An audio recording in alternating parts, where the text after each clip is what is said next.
All right, how's everybody doing today? My name is Michael DeLucia, and this is my YouTube channel slash podcast. On today's little show that I'm doing, we have Michael Wiener. Everybody in the plate world probably knows him. He's been in the collecting industry forever. And he's been president, and I'm truly excited to have him on. He's been definitely a guy I looked up to in my collecting years. So we're going to give him a call, and we're going to talk plates, and let's see what he has to say. So I'm going to call him now.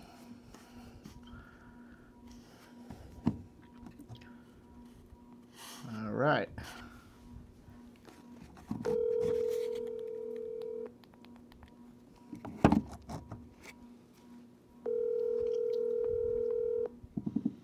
Hello. Hey, Michael, how are you? I'm good, thank you. How are you? Pretty good. We're on the podcast, and I just wanted to say I'm truly honored to have you on here. Well, thank you. It's my pleasure. Yeah. As I think I've told you this before. You know, you're somebody I've definitely looked up to in my plate collecting years, and you've given me so much, knowledge, and I've gotten plates from you and stuff, and the bags, your bags are the best. I will say that, and yeah, I'm just happy to have you on. Well, it's believe me, it's my pleasure. Thank you for the opportunity to reach out to people. Yeah, absolutely. So, what got you into collecting? I guess, like, when did you start? Do you wanna tell everybody a little bit about that? How you got started, or yeah? Sure, absolutely. Yeah, I guess I was always interested in geography and travel, and like a lot of kids, I was a little bit hyperactive, and my parents, in order to shut me up when we traveled and stuff, would give me a piece of paper and a pen and tell me to write down all the different states we saw when we were traveling. And so I would keep track, and I started to see the difference in license plates as a young kid. But the interest wasn't really sparked from a collecting standpoint until I graduated from high school in 1972. Yeah. And this was back east in upstate New York. My very, very, very first cross-country trip was out west. And I'll never forget this. This is truly a cathartic moment. I stopped at a gas station. It was actually an ENCO station. We had Esso in the east and ENCO in the west, which went on to become Exxon. And I stopped at this ENCO station in Steamboat Springs, Colorado, my first time ever in the state of Colorado. And as I was pumping gas on my Capri, a young lady pulled up in a Volkswagen Beetle. I'll never forget this, and it was so weird. Right as I was pumping gas, she opened the trunk of the car, which, of course, in a Beetle is in the front. Yeah. And she opened it up, and she took out a Florida plate and threw it as a steel Florida plate and threw it in the 55-gallon drum right next to the gas pump there and drove off. Yeah. And I remember hearing the plate cling, cling, cling as it went to the bottom. And I looked, after she left, I looked in the trash can, and I said to myself, should I or shouldn't I? And I decided at that moment to rescue that plate. And that became the first of a couple 100,000 plates in my collection. And that plate was from Gainesville, Florida, County 115143. Yeah. I have it mounted on the wall. And so it was just funny because, and on that trip, here I was in Colorado, I said, wow, I wonder if I could get a license plate from all 50 states. And so it was on a 25-state trip. And on that trip, I got plates from every state I went to. And with Montana being the last one, and I had a sheriff up in Montana that I stopped to visit in one of the small counties in Jordan, Montana, and he helped me get a Montana plate from there. And so anyway, that's where it started. Just in July of 1972 in that gas station in Steamboat Springs, Colorado. It's just something I'll never forget. Yeah, that's awesome. I like that. Yeah, I started collecting at a young age too. So Yeah. That's pretty cool. So you've been in ALPCA for a long time, and you were president and stuff before and all that. So you've been in the plate world for a long time. So Yeah, yeah, I've been a member of the club for 53 years now, yeah, and I'm fortunate. I've held every elective office in the club. You know, from the board of directors as a director to vice president, and two yeah, terms as president, and I also served as complaint chairman, and I hosted the international convention when we used to have hosts in Albuquerque in 1987. yeah, It's a very successful convention. yeah, And people still tell me it was one of their favorite conventions. And it was the first year we ever had numbered souvenir plates, was in Albuquerque in '87. So, yep, and the funny thing is that I joined in '73, yep, and I started going to ALPCA conventions in '76. My first convention ever was in Huntington, Pennsylvania, yep, in '76. And that's the first year, coincidentally, that's the first year that ALPCA had souvenir plates, was at the first convention I ever went to.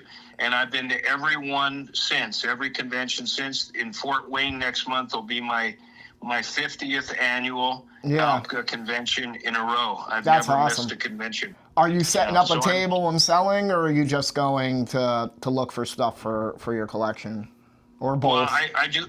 Yeah, I do both. I'm getting 5 tables as I normally do, and I bring Yeah. a lot of stuff with me, and I'm bringing a lot of bulk this year. Yeah, So I'll be trying to move a lot of inventory, yeah, and it's always fun seeing everybody every year from yeah, all over, seeing for my old sure. friends, Yeah, and checking out the wonderful displays that people bring. yep, So it's a camaraderie that really. It really is bigger than the hobby itself. Is all the different people that you meet and the people yeah. that you see from year to year, and friendships that you cultivate. Oh yeah. I mean, I'm 46 years old now, and some of my best friends are from guys that I just met in this hobby over the past couple of years. You know, it's crazy. Right. You meet people from all over in the hobby, and they become like your bestest friend. So yeah, I can relate to that. I'm actually thinking about running for a director's position next year. So I'm glad that Yeah. I'm glad to should. talk to somebody who's done every position. So that's great. I'll be looking to you for some advice down the road for sure. Yeah, Yeah. I'd be delighted to help you. We need younger people in the hobby and Yeah. new, fresh ideas. And I think it's wrong to continue to recycle the same people over and over again. Yeah. I don't know when it's time to step down. Yeah. I just think it's very important to try and encourage more and more young people to get into the hobby and to run for office to represent us. So Yeah, I think it's great that you're interested. I'd be happy to help you. Yeah, I appreciate that. So now, what do you do you do like a certain run that you've been collecting, or you just collect a little bit of everything? Is there like a specific style you go for? Well, I've watched a lot of people over the years and what they specialize in, and I learned that you can't possibly collect everything. It's just not feasible to try and do that and keep track of, particularly with the volume of plates Yeah. and the plethora of styles and designs being issued now. So, yeah, my collecting interests are limited to about 20 different areas, Yeah. primarily low numbers, political plates. I love those. Yeah. I have all the governor's plates from all the different states, and lieutenant governors and U.S. Congress and U.S. Senate, Yeah. and all the state legislative plates from all the different states. And then I'm really into antique auto plates. I've got a complete collection. One of the only couple I think that exist of the first issues of antique auto plates, the low numbers. I've tried to get the lowest number possible from each state. Yeah. And I have several number ones, like the first Vermont antique auto plate Yeah. from Vermont, number 1. And I've got a lot of those from different states in very, very, very low numbers. Yeah. And I made a trip. An interesting story is the last one I needed was North Dakota. When North Dakota started issuing their Pioneer plates, they were not issued as pairs. They were issued singly as one plate. Yeah. People don't know that. and they only issued 20 plates the first year, number 1 through 20. Mm-hmm. And I was lucky through a source I had. I was lucky and able to get a list of those 20 plates and who the people were that they were assigned to. And 3 years ago, I took a week off and spent a week in North Dakota going to every one of those homes of where those 20 plates were issued to. And it was I could write a book about it. It was an amazing experience. Yeah. You know, traveling from one end of North Dakota to the other. And I finally found a wonderful gentleman in Jamestown who had, plate number 17. Yeah. And I was able to get that from him. I traded him. It was on a 1916 Studebaker, and I was able to trade him a plate from 1916, an original plate for that. Yeah. And so I have that now. I've got a complete set of all the first issue That's antique awesome. auto plates. I always wonder how like some of those low number plates like survive. You know what I mean? And like people cherish them. I guess like I was telling you before when we talked on the phone and stuff. My family owns junkyards, so I see some of the plates that we get, and they sometimes they just go right in a crusher. You know what I mean? They get left on the car and they get shredded, and like it's just amazing when I see like those older plates that have like a number 1 on it, and I'm like, man, somebody who had that car must have liked license plates. You know what I mean? So it's amazing to hear those low number stories, you know? Yeah, there's a story attached to every plate. There really is. And a lot of people have stories about a license plate that was important to them in their life, even if they're not a collector. Yeah. They remember their family taking a ride in their family's car with their father had a certain number that they liked, and it's a great hobby. To me, a license plate is the best souvenir you can have. Oh, I love it. I'm so addicted to them. Yeah. Right, which is why so many people don't understand that. Like, I supply a lot of the gift shops, particularly on the West Coast in the U.S., with license plates, because you get Japanese tourists and tourists from other countries and Europe that come to the U.S., and they visit 6 or 7 or 8 Western states, and they want to get a plate because they see all the different graphic designs, and they want to get a plate from each of those states to bring back home. So it's great. I've been really fortunate that business has taken off really well. Yeah, absolutely. Do you have like a favorite plate in your collection that you have, or anything like that? Yeah, it's hard to really put your finger on one plate that you really, really like. I have a lot of governors' plates and a lot of famous people's plates. I have George Wallace's plate that was used by him when he was governor of Alabama. I have Fiorello LaGuardia. I have the plate he used on his limousine when he was mayor of New York, in 1937. Right. Which says NYC. And I have a lot of, I have the president of Nicaragua's plate, which is Nicaragua number 1. Yeah. And I have a lot of plates like that were issued to famous people, well-known people. Yeah. And so it's really hard to put your hands on one. I have, Nelson Rockefeller when he was governor of New York. Yeah. Very famous. And a lot of different presidential inaugural plates that were issued, and a lot of those, a lot of low number plates. The low numbers are really what I like. I like single letters. I have 7 complete sets from different states of single letter plates from 7 different states completed. Yeah, that's cool. I like that. Yeah. I actually found out I've always wanted a Christmas Island plate, and I ended up getting one off eBay. And I never really paid attention to like the numbers and stuff. I'm not really a number person. I just like the plate if I could get one in the best condition possible. But it turns out the Christmas Island plate I have is the second one issued in that plate. Wow. So it's like, and I got it really cheap too. So whoever sold it like on eBay probably didn't know what they had.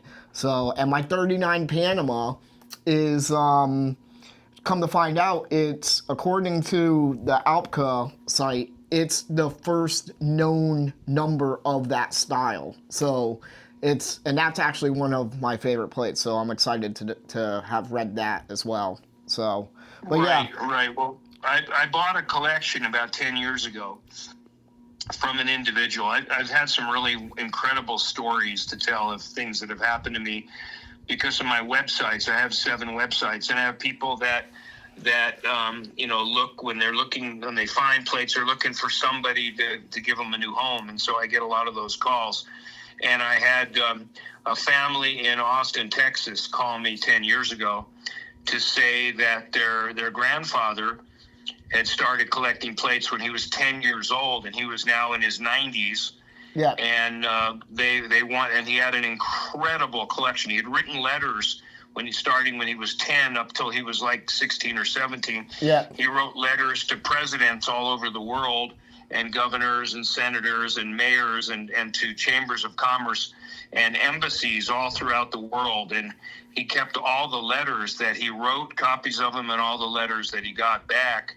And he amassed an amazing collection. And I went down to Austin to appraise the collection, and got to meet this gentleman. And I knew he didn't have much time left on Earth. And about 2 weeks later, he passed away. And I got a call from the family asking if I was interested in buying it, which I ended up making a second trip and buying the collection. Yeah. But there were some unbelievable plates in there. Yeah. Including some of the things you're talking about, early Cuba plates, early Panama plates, Canal Zone, and a lot of those things that are very sought after were in there. Yeah. So I got some. That's some actually really, the 1940 is my dream Panama plate. I've been looking for one for 20 years, and I have one. Don't tell me that. Now I'm going to come to New Mexico and harass you. Yes. Well, what's interesting, I have the 40 Panama plate with Balboa's head. That's what I want. And That's the one. Yeah, and I also have the 1940 Canal Zone plate, which doesn't have that on it, which is just numbers. So they both came together, and so it's just interesting. The best plate I got out of that collection, though, it's a really great story, is a Hawaii plate from 1937. Yeah. That is number TH1, and an average person wouldn't have any idea what TH meant, but of course that was Territory of Hawaii, and that was the governor's plate. And I got the letters that went with it. He wrote to the governor of Hawaii he was like 15 years old, and he wrote to the governor and asked him for a discarded Hawaii license plate. And the governor got the letter and replied back and said, I don't have a discarded license plate. I just have the one that was on my limousine. Yeah. I hope it will work. And he sent his governor's plate, TH1, with the letter from the governor. So, I mean, I really prize that. Yeah. It's amazing to have something that part of history, that is great. I went back and Googled that governor, and he was the Attorney General of Montana when the President of the United States appointed him to be governor of the Territory of Hawaii. Yeah. So it was just a lot of interesting, fascinating stories that you run into, as well as some just incredible people. We have people in ALPCA, as you know, that come from all walks of life. We have doctors, we have dentists, we have lawyers, we have farmers, we have people in the car dealership business. We have all students and professors, and you meet some amazing people from every possible walk of life. Yeah.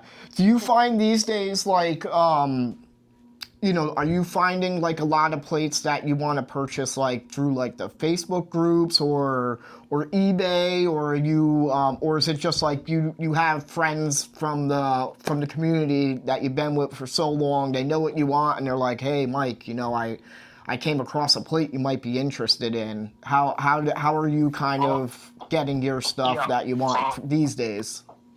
Yeah, all of the above. I mean, all of those are sources and people that know what I collect, and I do a lot of traveling. I go to a lot of meets every year, and of course I don't miss the international convention. I try to go to the big meet in Las Vegas in March, and I try to go to the meet where I saw you last year. Boxborough, in Massachusetts. And so, it's interesting.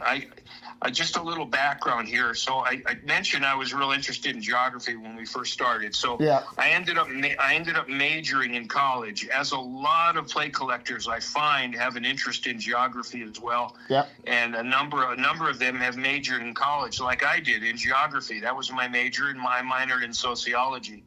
And so I told my favorite class in college at the University of New Mexico, my favorite class was the geography of Southeast Asia. That was my favorite class. I don't know why. Yeah. Because I loved Chinese food when I was a kid. We had a Chinese restaurant in my hometown at 224 Sprague Avenue. I remember the address. Yeah. And it had the best Chinese food. And so I told my mother back then when I was a little kid, I said, I'm going to marry a Chinese girl, which unfortunately I never did. But anyway, so when we got to college and I was in the geography of Southeast Asia class, I got up one day and I told the class, I said, my goal is to visit every country in Southeast Asia. And I can say now that I've done that. Yeah. I've been to every single country, and I've got plates from all the different countries. Every country I've been to there except for North Korea. Yeah. And so by the time I was 24, I had visited all 50 states. And then later on, like I said, I've been now in 107 countries all over the world. So, and I always try to look for plates when I travel. Do you ever have problems bringing the plates back with you from out of the countries, or no? Yeah, the only time I've had a problem was coming back from Cuba. Yeah. And I had I had 32 Cuban plates, and they were confiscated in Canada by U.S. Customs pre-clearance in Toronto. Wow. And it took me 7 years to get them back. I had to file a lawsuit in court to get my plates back, but I did. I got them all back. Oh, okay, but that good. was the only time. I've had people question me. I had them go through my luggage and ask me what all these plates are doing in there. And usually the people at TSA are very fascinated by all the different graphic designs. And I just came back from a trip last month to Europe. Yeah. And I remember at the airport in London, when I was coming back on British Airways, they went through all my stuff and they asked me what all these license plates were, and they just thought they were fascinating, being a lot of different colorful graphics. So yeah, it's interesting. Just all the different that happened to me in that happened to me in St. Lucia. Me and my wife went on our honeymoon there last June, and I managed to get about 100 St. Lucia plates, and I packed them in a carry-on, and when I got to St. Lucia's airport to leave, the guy ripped open my bag. He's like, "What do you want with all this stuff?" And I was like, "I'm a collector," and I showed him my ALPCA card and everything, and he's like, "Why would you want this? They're just plexiglass with stickers." And I was like, "You have no idea." And he let me go. I thought he was gonna break my stones, but he didn't. So That's just the fun part of the hobby, and the stress involved sometimes in some situations where because a license plate was issued for several purposes. One is to distinguish one vehicle from another, and two, it's kind of a default tax receipt to show that you paid the requisite, registration fees. And then it's gone on to become other things. License plates are used to generate revenue for special causes, and it's also used to recognize, ham radio operators or disabled veterans and so on and so forth. So it's the whole purpose of a license plate has evolved. But since they're issued by the government, and some governments, they basically say, well, these belong to our government and you're not really supposed to have them. And that's in a limited number of countries. Yeah. Most places don't care, but they become very collectible, and people I find are fascinated with the differences from state to state and jurisdiction to jurisdiction. Yeah.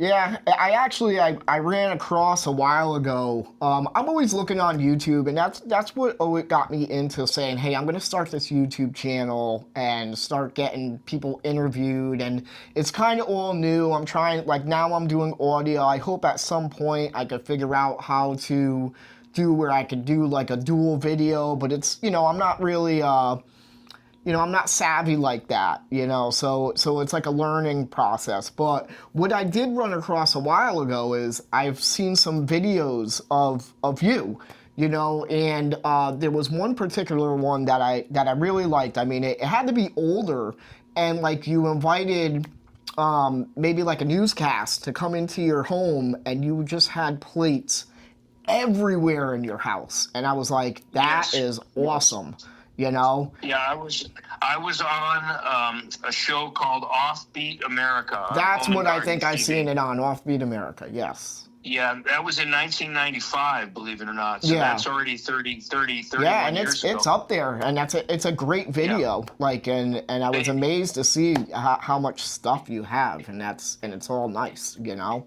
yeah, well, they came out to the house for 8 hours. They were in my house to do a 5 minutes of usable video, Yeah, and they were all over and asked a lot of questions, and we covered a lot of ground. But that was a great show, Offbeat America, and I was really happy to be yeah, part of that, and it was a lot of fun. The other thing that I did, which was really cool, on May 1st, 1998, I was on Brian Williams' show when he was on MSNBC, and he did a debate. At the time, Florida was one of the first states to come out with I or to seen this one. propose. I like this video. Right. Yeah, yep. Yeah, they proposed the Choose Life license plate, which was very controversial at the time. Yeah. Now we don't think anything of it because they're all over the country. But at the time, and the governor, Lawton Chiles, then governor of Florida, had that bill on his desk, and he wasn't sure if he was going to sign it or veto it because it was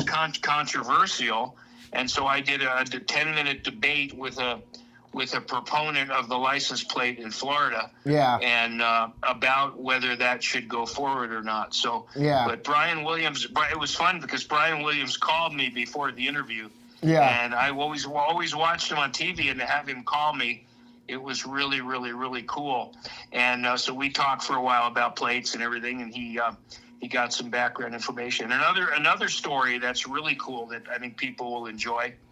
I went out to see the Jay Leno show, one of the final shows before he went off the air. Yeah. And I brought him a gift, which was a sign made up out of license plate letters from the two states that he'd lived in, Massachusetts and California. And it was a sign that said Jay Leno's Garage. Oh, nice. And Yeah. I brought it with me. I led a group of 60 people from Albuquerque. We were on our way to China on a group trip to China, and we were staying overnight in Hawthorne, California, to catch a flight the next afternoon to Beijing. Yeah. And so I took the whole group. I got tickets to go see the Tonight Show in Burbank, and so we got there, and I had this sign with me that said Jay Leno's Garage, and they wouldn't let me in the studio with that because they thought that could be a weapon, you know. So one of the security personnel confiscated it from me, and they said, we'll make sure it goes to Jay. And I had a note on the back explaining the whole story with my name and phone number. Yeah. And so I wanted to make sure he got it. I didn't know if he was ever going to get it. Well, the next day, this is really funny. The next day, I was packing in my hotel at 11 o'clock, getting ready to check out and go to the airport. And I got a call on the phone, and the caller said, "Is this Michael?" And I said, "Yes, it is." And he said, "Michael, this is Jay Leno." Wow. And I was blown away, absolutely blown away. And he said, "I just want to thank you for this beautiful sign you made for me. And I want you to know I'm going to put it up in my garage." And I said, "Well, I would love to go see your car collection sometime." And you know what he said to me? I swear to God, he said to me, "What are you doing now?" He said, "I could come over and pick you up," because I told him I was in Hawthorne. He said, "I can come over and pick you up if you want to go see the cars." And I said, "Well, that's really nice of you, but I'm with a group of 60 people. We were at your show last night, and we're going to China today." So I said, "Could I get a rain check at another time?" He said, "Absolutely." And he gave me his aide's phone number, his assistant. And I ended up a few months later, I went back to LA and spent the day with him at his garage. Yeah. And it was just, he's just a wonderful guy. And yeah, he's got a lot of cars. He showed me all of his plates. He has a whole bunch of plates, and he showed me all of his cars and motorcycles. So it was an amazing experience. And so all of that because of the opportunity from collecting license plates that I've had to do, that a lot of other people, haven't had that opportunity. So it's the travel, the people you meet, the stories, it's great. It's a wonderful experience. Yeah, the chase is my favorite. You know what I mean? It's just trying to find, the plate that you want. You know what I mean? And what I've always learned is when you find a plate you've been searching for forever, you're just still never satisfied in this hobby. You got to find more.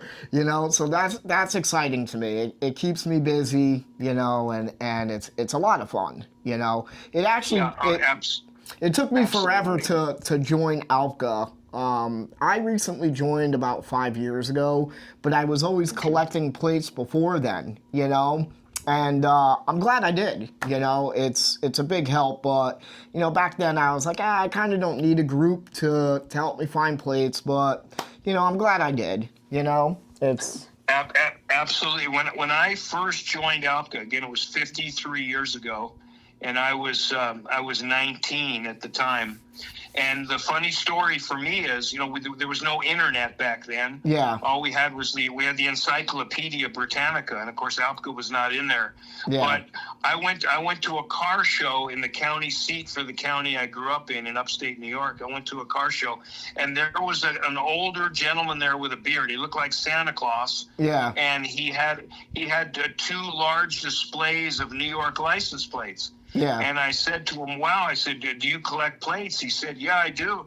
He said, I'm ALPCA member 300 in ALPCA, number 300. I said, oh my God. I said, there's actually an organization for plate collectors. And he said, yeah. He said, if you call me at my house later tonight, I'll give you the address where you can send in your dues. I think it was $5 to join. Yeah. And as soon as I got home, I called him, and I had my check in the mail the next day. Yeah. But that was the first ALPCA member I ever met.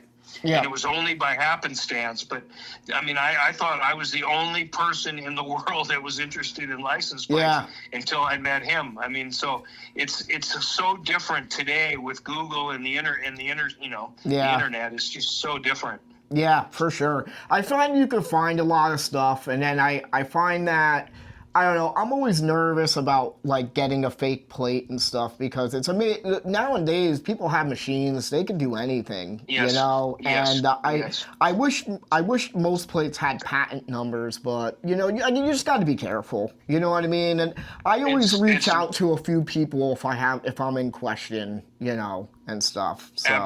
Absolutely. There's people that the people in ALPCA will help you authenticate a specific plate. And, there's just, it's all about knowledge, and it's all about, learning things and asking other people questions. Sometimes buying, particularly porcelain plates, I tend not to want to buy porcelains on the internet because there's a lot of those that are fake. Yeah. And that people are trying to be mischievous.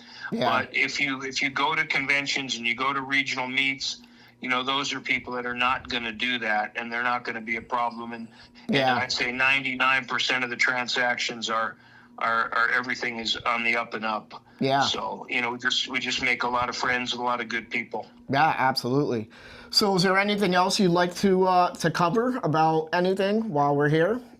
Well, I would just encourage anyone that's listening that has an interest in collecting license plates to go and look at the ALPCA website, alpca.org, ALPCA, Automobile License Plate Collectors Association.org, and they can see the website, and it shows, it has a calendar of events, and it shows a lot of the different things that the hobby is all about. And you can also express interest in going as a guest to one of the local meets. You can always go as a guest to a local meet and look around and see if it's a hobby that you're interested in. Yes. And people will take you under their wing.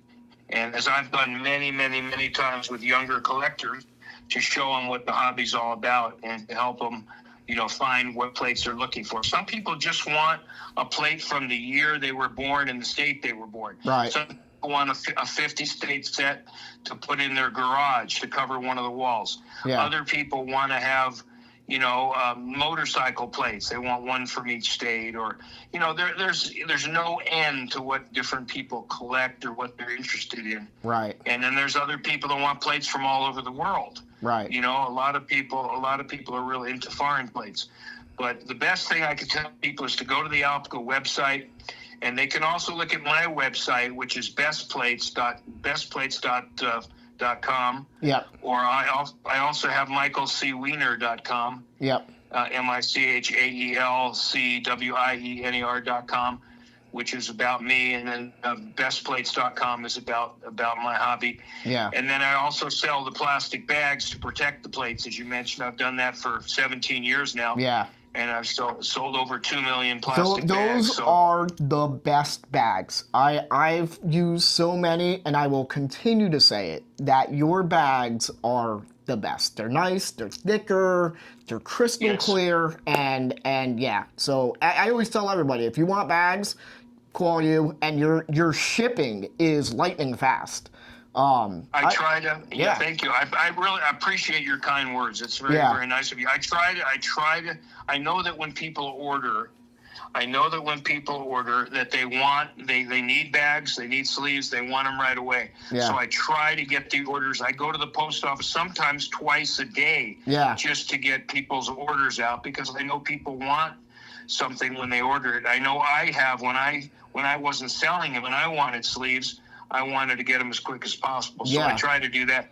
At the meets, I bring thousands and thousands of bags. I have 9 different sizes. Yeah, that's what I was going to say. You have any size you could possibly want, So yeah, and I try to be, reasonable in price, and try to get them out right away. So I love when people tell me that. It makes me feel really good that I've been able to help protect their plates. Yeah. Because you don't want to scratch them. You don't want to get the numbers to rub. Right. So those are the things. Like I said, we used to call it the most pleasurable hobby, license plate collecting. I haven't heard that term in a while. Yeah. But it's a fun hobby. It incorporates geography. It incorporates the graphic designs. Yeah. We have a lot of people, believe it or not, that are autistic. Yeah. In our hobby, they find a sense of a sense of calm and where they're acceptance, where they're accepted in our organization. Absolutely. Quite a number of people that are autistic. So that's interesting.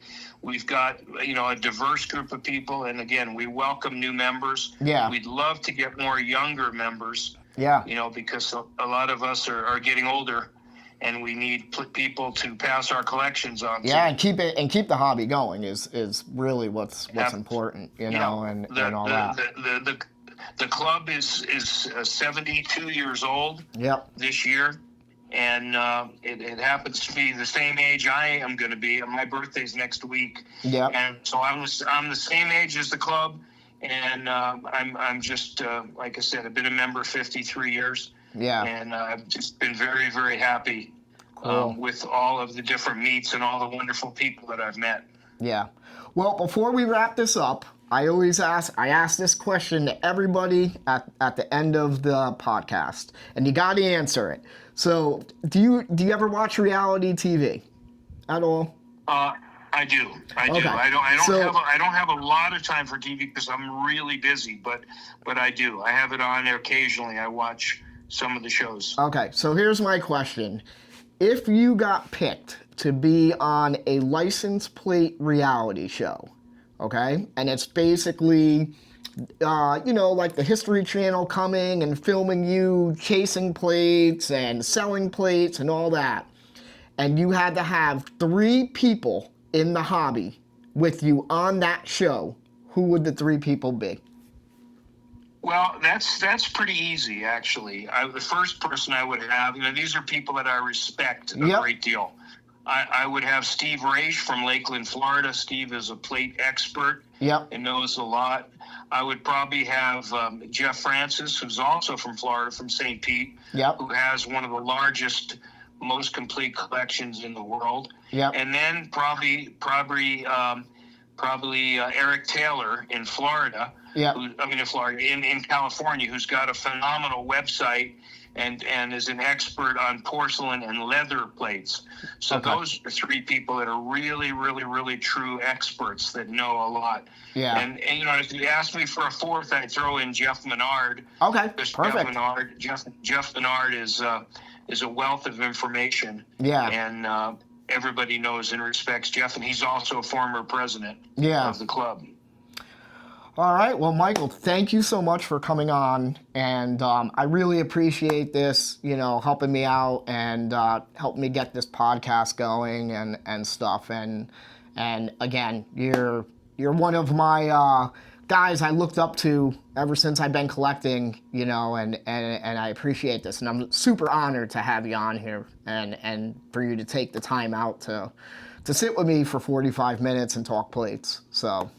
Well, I really appreciate, again, the invitation that you offered me, and I appreciate the opportunity to share some of my experiences with license plates with other people. Yeah. And so thank you once again for that opportunity and for the time. Okay. We'll be in touch soon. Thanks again, Mike.